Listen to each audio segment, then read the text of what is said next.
नमस्कार प्यारे बच्चों। आज हम पढ़ने जा रहे हैं लेखिका श्रीमती महादेवी वर्मा जी द्वारा रचित निबंध राजेंद्र बाबू। प्यारे बच्चों, सबसे पहले आपको यह जानना होगा कि इसमें राजेंद्र बाबू जी के बारे में बताया गया है वे कौन थे। बच्चों, जैसे कि हमने अब तक पढ़ा है कि हमारे स्वतंत्र भारत के पहले राष्ट्रपति थे डॉक्टर राजेंद्र प्रसाद। हाँ बच्चों, हम उन्हीं राजेंद्र प्रसाद जी की बात इस निबंध में करने जा रहे हैं।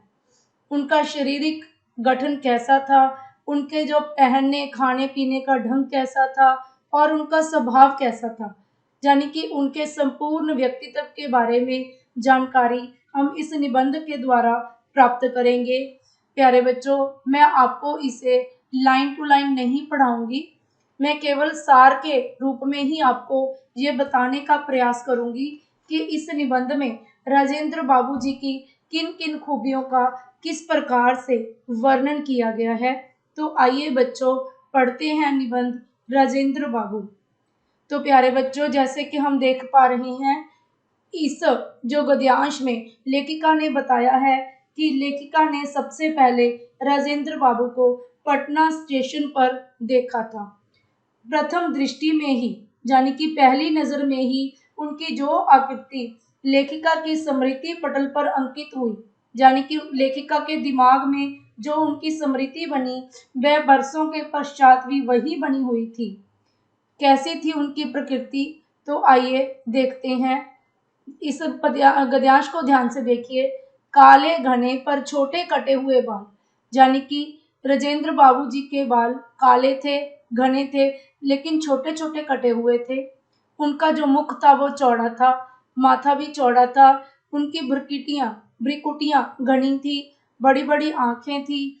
मुख के अनुपात में जो नाक थी कुछ भारी थी और उनकी ठुड्डी गोल थी। उनके होंठ मोटे थे पर सुडौल थे। सुडौल मतलब अच्छे थे, ठीक ठाक थे। श्यामल झाई देता हुआ गेहुआ वर्ण, मतलब ऐसा रंग जो ना काला हो ना गोरा हो, गेहुआ कनक के जैसा रंग, लेकिन उसमें थोड़ी थोड़ी काले रंग की आकृति, थोड़ी थोड़ी काले रंग की परछाई दिखाई देती थी। ग्रामीणों की तरह बड़ी बड़ी मूछें थी जो ऊपर के होंठ पर ही, नीचे के होंठ पर भी रोमिल बालों का आवरण डाले हुए थे, यानी कि उनके मूछों के जो बाल थे उनके होंठों को ढके हुए थे। आवरण का अर्थ होता है बेटा पर्दा, ढकना। हाथ पैर शरीर सब लंबे थे और उनकी दृष्टि को, उनको देखकर ऐसा लगता था कि जैसे हम किसी साधारण भारतीय ग्रामीण को देख रहे हों। उनकी वेशभूषा की ग्रामीणता की तो दृष्टि को और भी उलझा लेती थी। तो वो कपड़े कैसे पहनते थे बेटा, पहले तो हमने उनकी शारीरिक बनावट की बात की है। इसको आपने 2-3 बार ध्यान से पढ़ लेना है, क्योंकि इससे संबंधित आपको निबंधात्मक प्रश्न भी अक्सर पूछा जाता है। तो ये तो हो गई उनकी शारीरिक बनावट। अब देखते हैं उनके पहनने ओढ़ने का ढंग। खादी की मोटी धोती ऐसा फेंटा देकर बांधी गई थी कि एक और दाहिने पैर पर घुटना छूती थी और दूसरी ओर बाएं पैर की पिंडली। तो ये उनकी पहनने ओढ़ने के ढंग के बारे में बताया है। वो मोटे खुरदरे काले बंद गले के कोट का ऊपर का भाग बटन टूट जाने के कारण खुला था, यानी कि ये तो वो पहली नजर की बात की गई है जब लेखिका ने उन्हें देखा था। जब लेखिका ने उन्हें देखा था तब उसने ये नोट किया था कि उनके कोट का ऊपर का जो बटन है वो टूट जाने के कारण जो उसका गला था वो खुला था और घुटनों के नीचे का बटनों से बंद था। सर्दी के कारण पैरों में मोजे जूते थे, तो परंतु कोट और धोती के समान उनमें भी विचित्र छंदतावाद था। एक मोजा जूते पर उतर आया था और दूसरा टखने पर घेरा बना रहा था। इसको समझने का प्रयास करिए बच्चों। मोजा जुराब को कहा गया है कि उनके जो जुराबें थी उनकी इलास्टिक इतनी ढीली हो चुकी थी कि वो पलट कर पैर को छू रही थी। मिट्टी की परत से ना जूतों के रंग का पता चलता था ना रूप का, यानी कि उनके जूते बहुत गंदे थे। गांधी टोपी की स्थिति तो और भी विचित्र थी। उसकी आगे की नोक बाईं बाहों पर खिसक आई थी, यानी कि जो वो गांधी टोपी पहनते थे उसकी नोक थी उनकी बाहों पर तक आ गई थी, यानी कि इतनी नीची थी उनकी टोपी। और टोपी की कोर माथे पर पट्टी की तरह लिपटी हुई थी। देखकर लगता था मानो वे किसी हड़बड़ी में चलते चलते कपड़े पहनते आए हैं। अतः जो स्थिति यहाँ जिस स्थिति में अटक गया वह उसी स्थिति में अटका रह गया। तो आपको ये देखकर, सुनकर, पढ़कर हैरानी हो रही होगी, क्या हम भारत के प्रथम राष्ट्रपति के बारे में बात कर रहे हैं? जी हाँ, वो इतने ही साधारण थे, इतने ही सादे थे, यानी कि इतनी सादगी थी कि कपड़े पहनते वक्त भी वो कुछ ध्यान नहीं रखते थे कि वो क्या पहन रहे हैं, कैसे पहन रहे हैं, और ना ही कपड़ों में कोई विशेष वो मैचिंग करके डालते थे। जैसा उनके हाथ में लगा वैसे ही वो कपड़े पहन लिया करते थे। यानी कि हमें ये झलक दिखाई देती है कि हमारे जो प्रथम राष्ट्रपति थे राजेंद्र बाबू, उनका रहन सहन कितना सादा था और वह साधारण भारतीय की तरह ही था। उनकी मुखाकृति देखकर अनुभव होता था कि पहले कहीं देखा है। बेटा ये लाइन मैंने स्पेशली पढ़ी है, क्यों? क्योंकि इस पर भी प्रश्न पूछा जाता है कि उनके मुख को देखकर, जब राजेंद्र बाबू को देखकर कैसा प्रतीत होता था। उनको देखकर ऐसे लगता था कि जैसे आप उन्हें पहली बार नहीं देख रहे हैं, ऐसे लगता था कि आप उसे पहले से ही जानते हैं। ऐसा क्यों महसूस होता था? क्योंकि उनका रहन सहन बहुत ही ज्यादा साधारण था। तो प्यारे बच्चों, आगे जो लेखिका है वो राजेंद्र बाबू जी का जो व्यक्तित्व है, और हमारे जो पंडित जवाहरलाल नेहरू जी हैं, जो हमारे प्रथम भारत के पहले प्रधानमंत्री थे, दोनों के व्यक्तित्व को कंपेयर कर रही हैं, उनकी तुलना कर रही हैं। ये बताती हैं कि राजेंद्र बाबू, जैसे कि हमने पढ़ा है कि ऐसा लगता था कि उनकी वो हमेशा अस्त व्यस्त ही रहते हैं, लेकिन ये उनकी व्यवस्था का ही परिणाम था कि वो ऐसे ही रहते थे, उनका रहन सहन ही ऐसा था, यानी कि वो ज्यादा किसी चीज की ऐसे सोच समझ कर नहीं करा करते थे।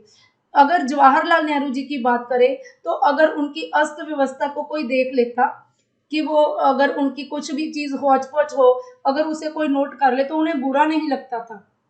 परंतु राजेंद्र बाबू की अस्त व्यवस्था अगर दूसरों के सामने प्रकट हो जाती थी तो वे बालक के समान संकुचित हो जाते थे, यानी कि उन्हें इस पर थोड़ी सी शर्म महसूस हो जाती थी। एक दिन यदि दोनों पैरों में दो भिन्न रंग के मोजे पहने किसी ने उन्हें देख लिया तो उनका संकुचित हो उठना अनिवार्य था। यानी कि अगर उनकी जो ऐसी भूल थी वो किसी को नोट कर ली जाए किसी के द्वारा, तो वे बच्चों की भांति शर्मसार हो जाते थे। जैसे बच्चे नहीं छिपते, इकट्ठे से हो जाते हैं, अगर उनकी गलती पकड़ी जाए तो उसी प्रकार वो भी संकुचित हो उठे थे। तो आगे हम देखते हैं, आगे लेखिका बात कर रही हैं राजेंद्र बाबू जी के निजी सचिव और सहचर। निजी सचिव बेटा पर्सनल सेक्रेटरी, जो हमेशा उनके साथ रहते थे, उनकी भाई चक्रधर जी की, वो क्या थे? वो उनसे भी ज्यादा साधारण थे। जो कपड़े, जो पहनने ओढ़ने का सामान जब बिल्कुल फट जाता था, पूरा पुराना हो जाता था, जब वो राजेंद्र बाबू जी के पहनने के लायक नहीं रहता था, तो वे इसे धारण करते थे। आगे बच्चों, लेखिका बताती हैं कि लेखिका को राजेंद्र बाबू के संपर्क में आने का, निकट संपर्क में आने का जो अवसर था वो 1937 में मिला, जब वे कांग्रेस के अध्यक्ष के रूप में महिला विद्यापीठ महाविद्यालय के भवन का शिलान्यास करने प्रयाग आए। यानी कि लेखिका वहां पर अध्यापिका थी और वे जो राजेंद्र बाबू थे वहां पर नींव पत्थर रखने आए थे।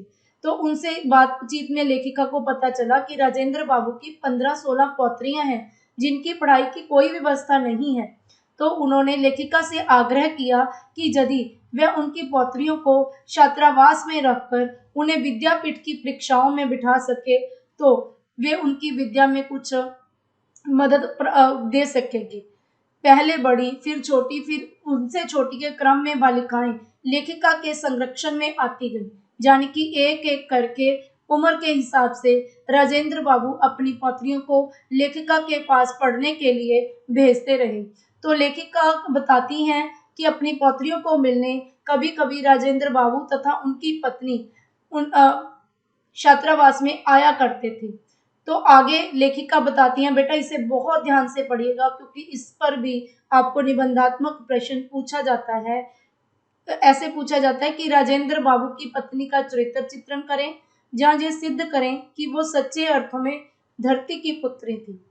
तो अभी मैं पढ़ने जा रही हूँ, ध्यान से सुनिए। वे सच्चे अर्थ में धरती की पुत्री थी, साध्वी, सरल, क्षम्यामयी, सबके प्रति ममतालु और असंख्य संबंधों की सूत्रधारणी।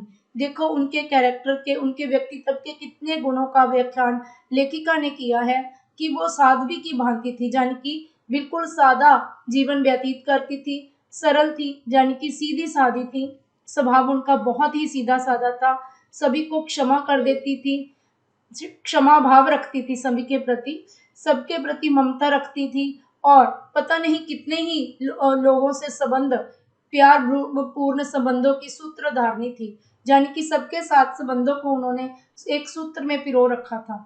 ससुराल में उन्होंने बालिका वधू के रूप में पदार्पण किया था। जब वो अपने ससुराल में आई थी तो वो एक बालिका थी। संभरभात जमींदार परिवार की परंपरा के अनुसार उन्हें घंटों सिर नीचा करके एक आसन बैठना पड़ता था। जैसे कि उस समय परंपरा थी कि जमींदार परिवार की जो बहुएं होती थी वो बड़ा सा घूंघट निकालकर सिर नीचा करके ही बैठी रहती थी। एक स्थिति में उन्हें भी वैसे ही बैठना पड़ता था, जिस कारण उनकी रीढ़ की हड्डी झुक गई थी, जिसे हम पंजाबी में कहते हैं कि कुबड़ निकल आया था। तो उनके कुबड़ निकल आया था और वे सीधी खड़ी नहीं हो पाती थी। आगे उनके स्वभाव के बारे में लेखिका बताती हैं कि उनके मन में इतने बड़े परिवार की पुत्रवधू होने का कोई भाव नहीं था, कोई अहंकार नहीं था। छात्रावास में जब वो अपनी बालिकाओं से, अपनी पुत्रियों से मिलने आती थी, तो जो खाने पीने का सामान उनके लिए लेके आती थी वो सभी बालिकाओं के लिए लेके आती थी, सभी में बांटती थी। ऐसे नहीं था कि केवल अपनी पौत्रियों को देती थी, सबको देती थी, सबका कुशल मंगल पूछती थी, और सब वो एक अपनी पौत्री की नहीं बल्कि सबकी ही दादी थी। तो प्रयाग में रहने के कारण वे गंगा स्नान के लिए भी अवश्य जाती थी। तो उस दिन जितना दूध, जितने फूल दिखाई देते वो सभी खरीद लेती थी और वहां पर पंडों में बांट देती थी। बालिकाओं के संबंध में राजेंद्र बाबू जी ने लेखिका से कह रखा था कि उनका जीवन निर्वाहन वैसे ही होगा जैसे कि दूसरी लड़कियों का था। ऐसे नहीं कि उन्हें कुछ स्पेशल कोई विशेष अधिकार प्राप्त होंगे। जिस प्रकार के खादी के कपड़े बाकी लड़कियां उन दिनों पहना करती थी और स्वयं उन्हें धोया करती थी, उसी प्रकार जो राजेंद्र बाबू की पौत्रियां थी उनका भी जीवन निर्वाहन वैसा ही था। उनके साबुन तेल का खर्चा भी बहुत कम था। कमरे की सफाई, झाड़ू पोंछा, गुरुजनों की सेवा सब उनके जीवन के आवश्यक अंग थे। उनके जो दिनचर्या थी उसके अंग थे, यानी कि दूसरी लड़कियों की भांति वो भी ये काम किया करती थी। तो उन्हीं दिनों जो हमारी आजादी का संघर्ष था वो काफी जोर पकड़ रहा था। तो बहुत सी लड़कियां छात्रावास से अनुपस्थित रहती थी, यानी कि छुट्टी पर रहती थी। तो स्वतंत्रता के उपरांत कुछ तो दिल्ली चली गई थी और कुछ अंग्रेजी के विश्वविद्यालयों में भर्ती हो गई थी। लेकिन राजेंद्र बाबू की पौत्रियां, उन्होंने ऐसा कुछ नहीं किया। ना तो वो छात्रावास से अनुपस्थित रही और ना ही वो कहीं कोई विशेष शिक्षा प्राप्त करने, अंग्रेजी की शिक्षा प्राप्त करने किसी विद्यालय में गई। राजेंद्र बाबू के प्रथम राष्ट्रपति हो जाने के बाद लेखिका को पौत्रियों के संबंध में चिंता होने लगी। लेकिन राजेंद्र बाबू जी का ये स्पष्ट निर्देश था कि दिल्ली और राष्ट्रपति भवन उनकी पर्सनल निजी संपत्ति नहीं है और इस बात का अहंकार उनकी पौत्रियों के दिमाग में नहीं होना चाहिए। तो वो जैसे पहले पढ़ती आई हैं उसी प्रकार प्रयाग में पढ़ती रहेंगी।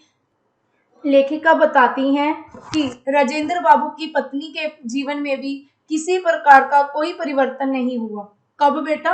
जब राजेंद्र बाबू भारत के प्रथम राष्ट्रपति बन गए थे, उन्हें अनेक प्रकार की सुख सुविधाएं मिली थी, राष्ट्रपति भवन मिल गया था रहने के लिए, तब भी उनकी पत्नी के जीवन निर्वाहन में किसी प्रकार का कोई परिवर्तन नहीं हुआ। वे राष्ट्रपति भवन में भी स्वयं सभी परिवारजनों के लिए खाना बनाती थी और पति, परिवार तथा परिवारजनों को खिलाने के उपरांत स्वयं अन्न ग्रहण करती थी। तो आगे बच्चों, लेखिका हमें एक अनुभव बताना चाहती है जब राजेंद्र बाबू की पत्नी ने उन्हें विशेष तौर पर राष्ट्रपति भवन आने के लिए आमंत्रित किया। तो लेखिका बताती है कि जब वो राष्ट्रपति भवन पहुंची तो अपने साथ 12 सूप जिसे हम पंजाबी में छज कहते हैं, कणक वगैरह साफ करने के लिए वो लेकर गई थी प्रयाग से उनके लिए। तो लेखिका बताती हैं कि जब राष्ट्रपति भवन से एक बड़ी सी कार उन्हें लेने आई तो ये सूप उस पर लाद दिए गए। तो राष्ट्रपति भवन के हर द्वार पर सलाम करने वाले जो सिपाही थी, उनकी आंखें हैरानी से खुली रह गई थी कि इतने सारे सूपों का राष्ट्रपति भवन में क्या काम है। तो जब वो पहुंची तो राष्ट्रपति की पत्नी ने उन्हें अपनी गोद में भर लिया, यानी कि बहुत ज्यादा प्यार से उनका आदर सत्कार किया गया।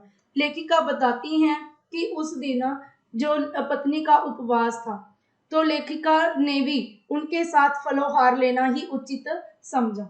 यानी कि जब उनकी पत्नी ने लेखिका से पूछा कि आप क्या खाना पसंद करेंगी, तो लेखिका ने उसकी कंपनी करना ही उचित समझा, क्योंकि राष्ट्रपति की पत्नी का उस दिन उपवास था और उन्होंने केवल फल ही खाने थे। तो लेखिका ने भी यही स्वीकार किया कि मैं भी फल ही खा लूंगी। उस दिन लेखिका ने भारत के प्रथम राष्ट्रपति को सामान्य आसन पर बैठकर दिन भर के उपवास के उपरांत कुछ उबले हुए आलू खाकर पेट भर के देखा।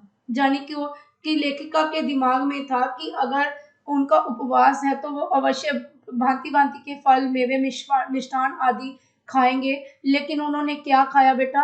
केवल कुछ उबले हुए आलू। उनसे ही अपना जो व्रत था वो खोला। तो और उनके चेहरे पर संतोष की एक झलक सी लेखिका को महसूस हुई। यानी कि लेखिका ने जो महसूस किया कि वो उबले हुए आलू खाकर भी पूरी तरह से संतुष्ट थे। वास्तव में जीवन मूल्य की सच्ची पहचान रखने वाले वे एक महान व्यक्ति थे, जिन्हें देश रत्न, भारत रत्न की उपाधि दी गई। स्वभाव की इसी सरलता के कारण उनके जीवन में शायद कोई शत्रु नहीं था। ये देखिए यहाँ पर क्या लिखा है लेखिका ने, जीवन मूल्यों की परख करने वाली दृष्टि के कारण उन्हें देश रत्न की उपाधि मिली और मन की सरल स्वच्छता ने उन्हें अजात शत्रु बना दिया। अजात शत्रु का मतलब होता है बेटा जिसका कोई शत्रु ना हो। अनेक बार प्रश्न उठता है, क्या वह सांचा टूट गया जिसमें ऐसे कठिन कोमल चरित्र ढलते थे? यानी कि लेखिका उनकी मृत्यु के पश्चात ये महसूस करती है, क्या ऐसा कोमल कठिन चरित्र वाला ढांचा कहीं चला गया है, कहीं टूटकर बिखर गया है? तो प्यारे बच्चों, मैंने जो आपको बताने का प्रयास किया है लेखिका के लिखे हुए इस निबंध के माध्यम से, तो आप एक बार अपने माइंड में लेके आइए कि हमने क्या क्या पढ़ा है। हमने सबसे पहले तो शुरू किया कि राजेंद्र बाबू और लेखिका की मुलाकात कब हुई, कब लेखिका ने उन्हें प्रथम बार देखा, और जब देखा तो उनकी शारीरिक बनावट, उनका पहनने ओढ़ने का ढंग और उनका स्वभाव कैसा था। ठीक है, उसके बाद हमने उनकी जो हमने स्वभावगत विशेषता देखी थी कि वो बहुत देख समझकर नहीं पहना ओढ़ा करते थे, जैसा मतलब उनके दिमाग में आया बेमेल कपड़े जूते पहन लिया करते थे। फिर हमने उनका कंपैरिजन किया पंडित जवाहरलाल नेहरू जी से, फिर उनके निजी सहचर और निजी सचिव और सहचर भाई चक्रधर जी के बारे में थोड़ी बात हुई।